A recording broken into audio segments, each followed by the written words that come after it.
আজকে আমরা পেট নিয়ে কতকগুলি সেন্টেন্স শিখব। যেমন মনে করো, আমার পেটটা চিনচিন করছে, এটা বলবো মাই স্টোমাক ইজ চার্নিং। চার্ন মানে চিনচিন করা।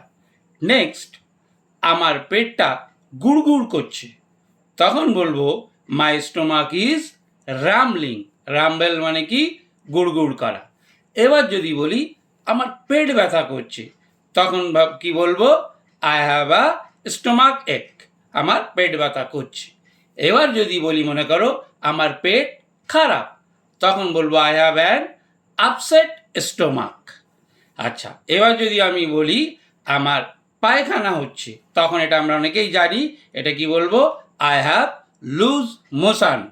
কিন্তু অনেক সময় আমাদের গ্যাস হলে পেটটা ফোলে, যদি বলি আমার পেট ফেঁপেছে, তখন বলবো I have a bloated stomach. আশা করি পেট নিয়ে সমস্ত সেন্টেন্সগুলো আমি আলোচনা করতে পারলাম। যদি ভালো লাগে আমাদের পেজটা লাইক করো ও শেয়ার করো। Thank you for watching this video.